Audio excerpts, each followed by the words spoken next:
Do you want more money or do you want an affordable life? Because those two are very different things. Your salary increase doesn't matter. What you should care about is the real growth in your pay.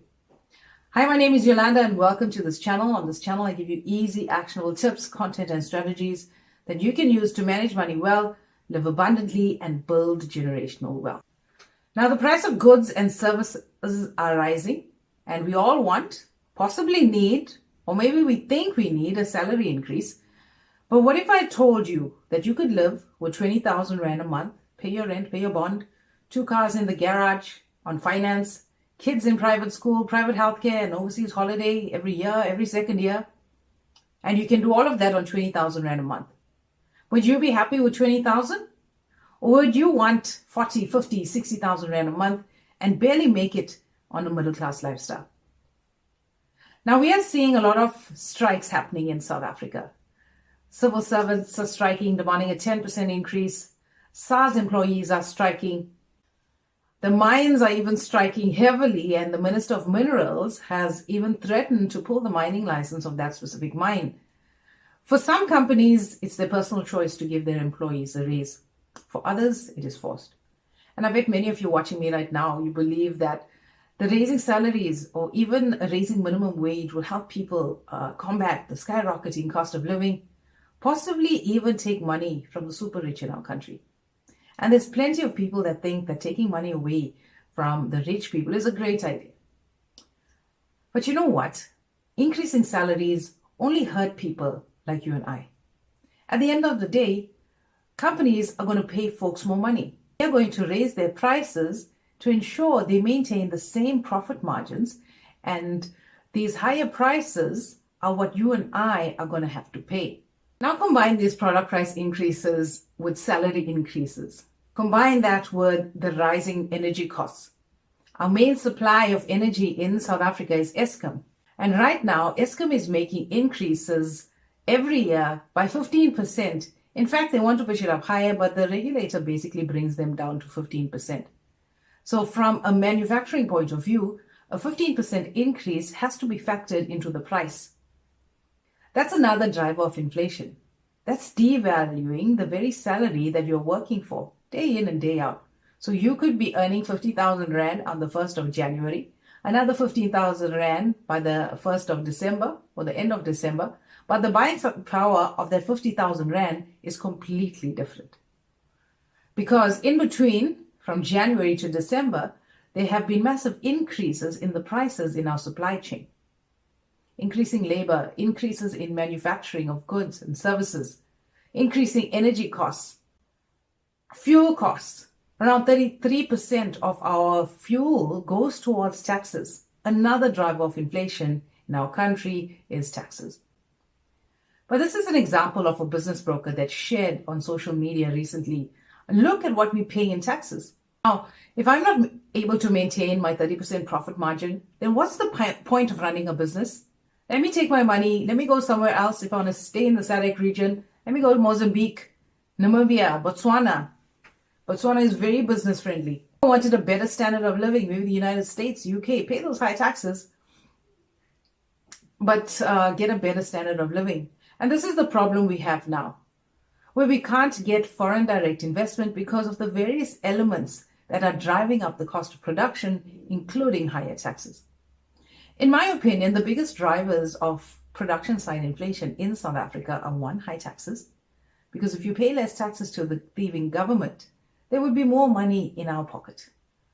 And the money would have greater value because there's nobody to steal it. We get to decide how our money is spent. Two is energy. The cost of energy is just too high.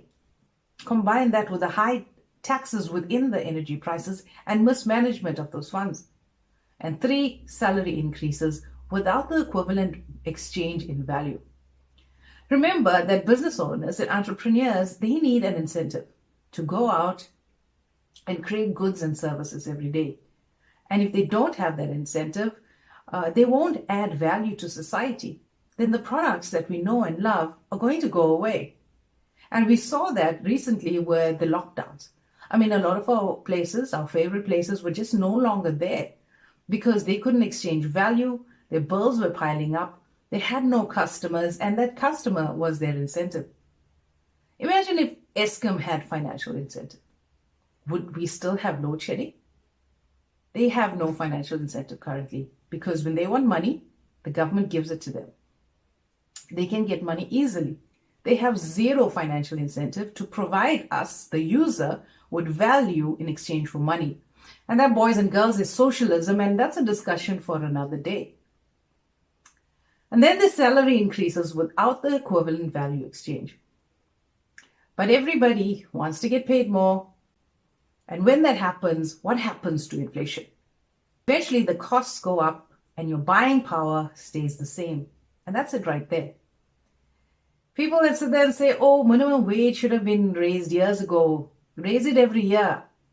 More money circulates, inflation skyrockets, asset prices go up, and since the rich don't work for money, they work for assets, the rich get rich, the poor get poorer because if they're holding cash, that cash is devaluing, and everybody complains about it. When we were the actual drivers of inflation in the first place, a component of it, that is. But what if we made minimum wage 100,000 Rand a month? Imagine how much KFC would cost. So in order for KFC to maintain their profit margin, they are going to have to increase their prices of their products. Fewer people are going to be able to afford these products because the prices are so high.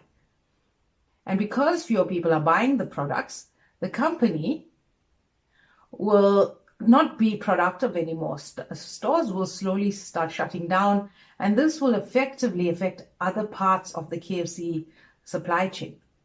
And because KFC won't be purchasing goods anymore, the stores in the areas that can afford to buy a KFC, it's going to be at extremely high prices. Maybe they'll swap out machines instead of employees because you don't pay a machine 100,000 Rand a month. This could lead to an overall reduction in the workforce. More machines. Now you can't get mad at this because nobody wants to be paying excessively high salaries. If the business owner says, right, I'm going overseas, get a supply from China. You can't get mad at that because you can't have your cake and eat it too. You can't complain when a business owner is forced almost into saying, well, if I can't make a profit because everybody wants low prices on the products and high labor, it just doesn't work that way. So if I'm a normal working South African, you probably don't care about anything I just said. You just want more money. You should really care about the real growth in your pay. What that means is how much can you buy with your salary, whether it's less or whether it's more, right? Because what's the point of earning 50,000 when you can only buy in real value 20,000? That doesn't make sense. But guess who can be the biggest driver of how much you earn? You can. Get more training, get more skills, go spend money on yourself to get better, because when you invest in yourself, you get better at being good. And it's not somebody else's responsibility to give you more money. It's your responsibility to add more value, solve more problems. I don't like the fact that I have to pay 15% more to get the exact same quality of product or service to anybody, especially to eThekwini municipality. The price increase must be justified with an equivalent increase in value, whether you are a customer or an employee. 15% increase in property taxes is no clear exchange in value. That's expensive. It's an absolute tragedy. So as a consumer, I hate paying Eskom an additional 15% a year. As we all know, year after year, it's more load shedding and less value from Eskom. Now, it's the same when you're an employee. What have you done to justify your above inflation pay raise? How are you adding more value to your department? How are you doing things better? What new skills have you acquired? You should know that costs are going up, and this is the reality of life. By the way, if you want to get those prices down, it lies with government, because majority of that money goes to taxes. When unequivalent salaries and taxes and energy prices go up, think about how it will affect you. Well, first of all, it will affect jobs, because there are around 2.6 million some odd small businesses in the country that employ about 11.8 million people. Those businesses now have to produce their goods and services They have to pay more taxes. They have to pay workers unrealistic salary increases every month that isn't equivalent in terms of exchange in value. And all this is going to get the price increase passed on to you and I. And that will lead us unable to afford the basics. So if we don't buy, businesses shut down. People lose their jobs, government loses their taxes. Now you're probably upset with me because you're thinking higher salaries make people's lives better. But I've just showed you that that is not the case. Think in terms of nominal rands in your salary. If our cost increased by double and your salary increased by double, you've gotten no benefit. But the average person, they don't really see it that way. They just see it as sexy as I'm earning twice as much now. But little do you realize that you have twice as less buying power now. Higher salaries are really a perception issue. The perception is I make more money. It's not reality. Perception is the way it is in your head.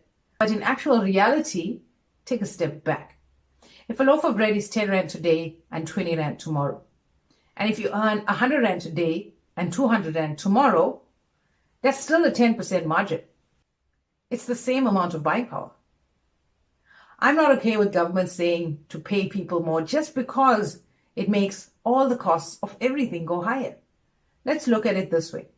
The biggest example is if I pay somebody 200 Rand a day before, now I have to pay them 225 Rand a day. But am I getting the same exchange in value? Am I getting more? Am I getting less? To understand why inflation plays such a big part, let's try and consider things on a smaller scale. Consider a small economy consisting of a baker, a tailor, a carpenter who buy and sell products among themselves. Now think about what happens when the government, like Zimbabwe, starts paying their soldiers with newly printed money. At first, the baker is delighted. When the soldiers walk through his door, there's cash for bread to satisfy the new customers. The baker works extra hours, hires more staff, bakes more bread, and is able to raise prices. How wonderful, the baker thinks, with the increases in demand for bread. Are we able to buy more clothes and more cabinets? Meanwhile, the tailor and the carpenter, they do much of the same thing, as the soldiers are also buying goods from them. But when the baker arrives to the tailor to buy shirts, however, he finds that he's been fooled. The soldiers bought the shirts for themselves, and the prices of the shirts are now gone up. It's the same way the tailor and the carpenter, they've discovered that the price of goods that they want to buy have gone up as well.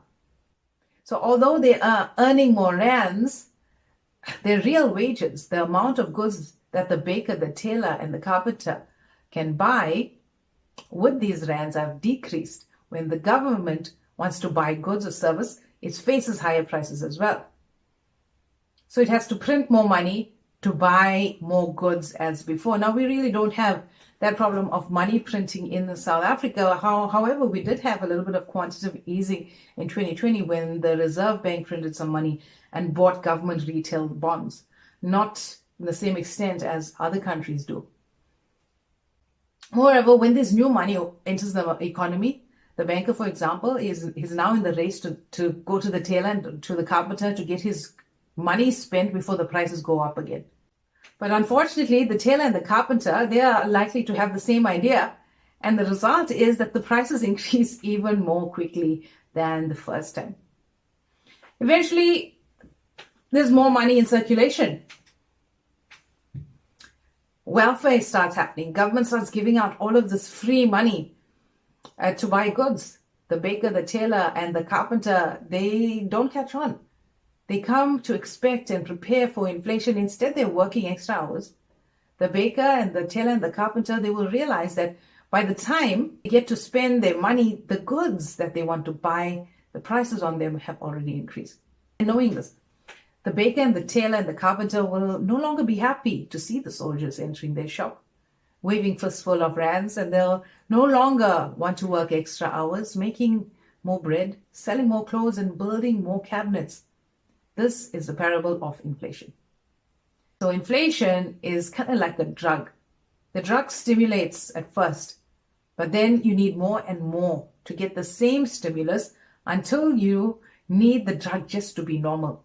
And finally, when you stop using the drug, you get these severe withdrawal symptoms. So what's your long-term strategy to combat inflation? One should be lower taxes. This will result with pain in the government welfare system, because lower taxes means, firstly, less for government to steal and less for them to spend on welfare. In the long run, this curbs extreme price hikes. Two, a more open and free market economy, less government intervention. Imagine Eskom having a serious competitor. How quickly do you think load shedding will be fixed? And three, curb the unions. There must be a fair value of exchange for above inflation salary hikes.